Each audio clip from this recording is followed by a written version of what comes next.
ఇప్పుడు నీవు నమ్మాలి, నా ప్రభువా, నా బతుకు, నా జీవితం, నా కుటుంబం, నా పిల్లలు, నా భవిష్యత్ అంతా కూడా నీ చేతిలో ఉండాలి అని అంటే నా జీవితానికి మొట్టమొదట దేవుడు అనే పదాన్ని నా గుండెల్లో నేను రాసుకోవాలి. హల్లెలూయా. నీ బిడ్డలతో నువ్వు మాట్లాడే మాట, నీ భార్యతో ఈ మాట నువ్వు మాట్లాడు. ఒక సహోదరిగా ఉంటే నీ భర్తతో నీవు ఈ మాట మాట్లాడు, తల్లితో మాట్లాడు, తండ్రితో మాట్లాడు, అన్నదమ్ములతో మాట్లాడు. బాబు, మనం దేవుని కలిగిన వారిమి. అంత గొప్ప దైవటువంటి దావీదు అంటున్నాడు కుమారుడితో, నీ దేవుడైనా. అంతేనండి, దేవుణ్ణి అధికముగా ఆరాధించేవాళ్ళు దేవుని చూపిస్తారు. ఈ లోకంలో దేన్నన్నా చూసేవాళ్ళు దాన్ని చూపిస్తారు.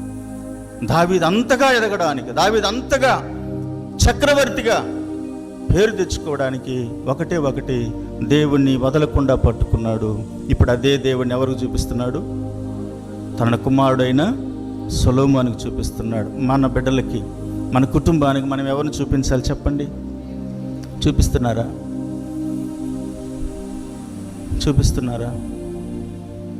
కూర్చొని మాట్లాడి, ఇదిగో మన జీవితం అంతా ఈ భూమి మీద నెమ్మదిగా దేవునిలో కొనసాగాలనంటే మన జీవితానికి ఎవరు అవసరం? దేవుడే అవసరం. ధనమా, పలుకుబడా, బలమా, ఏమండి చదువా, ఉద్యోగమా, వ్యాపారమా, లేకపోతే చేతి పనా, కూలి పనా, మన జ్ఞానమా, ఏది పనికిరాదు. నువ్వు దేవుణ్ణి గట్టిగా పట్టుకో.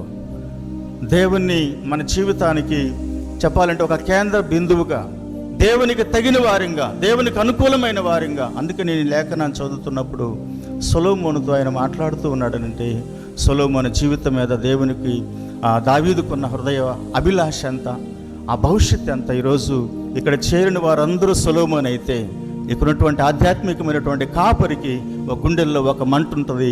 ఈ బిడ్డలందరూ సక్సెస్ఫుల్ పర్సన్గా ఉండాలి. దేవునికి స్తోత్రం. దేవుని మందిరంలో ఉన్న వారందరూ విజయవంతమైన క్రైస్తవ జీవితాన్ని జీవించాలి అంటే ప్రతి ఇంటిలో, ప్రతి గుండెలో, ప్రతి హృదయానికి ఎవరు కేంద్ర బిందువుగా ఉండాలండి? దేవుడున్నాడా? దేవుని మాట చలామణి అవుతుందా? దేవుని చిత్తం చలామణి అవుతుందా? దేవుని కొరకు నిలబడాల్సిన సమయంలో నిలబడుతున్నామా? యోబు భక్తుడు అంటాడు, ఆయన నన్ను చంపిన మరణం వరకు. ఎంత గొప్ప మాటలు నా ప్రియమైనటువంటి దేవుని బిడ్డలారా. ఒక మాట జ్ఞాపకం చేసుకోండి. దేవుని మందిరానికి వచ్చామనంటే, దేవుని ఆరాధించడానికి వచ్చావనంటే, 4 రోజులు 4 సంవత్సరాలు అన్నీ అనుకూలంగా ఉన్నప్పుడు, అన్నీ జరుగుతూ ఉన్నప్పుడు, మన జీవితాల్లో సంతోషము, సుఖాలు, అభివృద్ధి ఉన్నప్పుడే దేవుణ్ణి ఆరాధించడం కాదు. అవన్నీ లేకపోయినా దేవుణ్ణి ఆరాధించాలి. అవన్నీ నీకు దూరం అయిపోయినా దేవుని పక్షంగా నిలబడి ఆ గుండె నీకు ఉండాలి. దేవునికి స్తోత్రం కలుగునుగాక. హల్లెలూయా. నా ప్రభువు కొరకు అది ఏమైనా రాని, నిందలు రాని, అవమానం రాని, కష్టం రాని, కన్నీరు రాని, నువ్వు చేసిన ప్రతి పనిలో నువ్వు ఓడిపో, అయినా దేవుని పక్షంగా నిలబడే క్రైస్తవుడే నిజమైన క్రైస్తవుడు. దేవునికి స్తోత్రం కలుగునుగాక. అట్టి వారిని ప్రభు రమ్మన్నాడు. అందుకంటాడు ఆయన, ఎవడైనా నన్ను వెంబడించకూడని ఎడల. లూకాసు వార్తలో మాట్లాడుతాడు, ఎవరైనా నన్ను వెంబడించాలని కోరుకుంటున్నారా? నాతో సహవాసం చేయాలని ఆశపడుతున్నారా?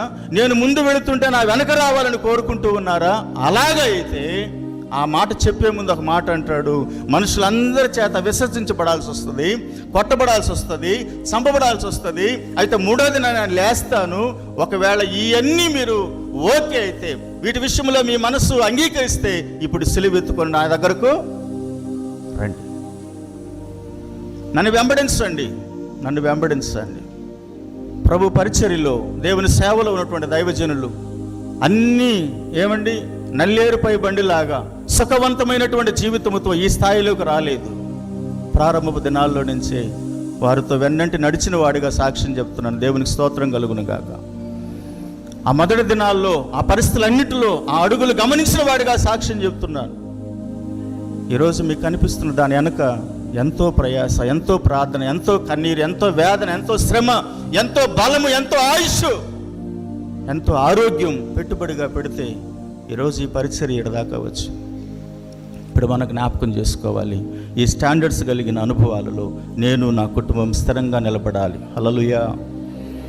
అలాగా నీవు తీర్మానం చేసుకోవాలి ప్రభువులో. అందుకని అంటాడు మొట్టమొదట నీ దేవుడైన, ఈ మాట గుండెల్లో చెప్పు ప్రభుతో, ఒక నిబంధన చేయి. తండ్రి, నా జీవితంలో ఏది వచ్చినా, ఏది ఏమైనా సరే, నా దేవుడైన దావీదు దేవుడిని ఆరాధించినాడు. అదే దావీదుని ఎవరికి చూపిస్తున్నాడు?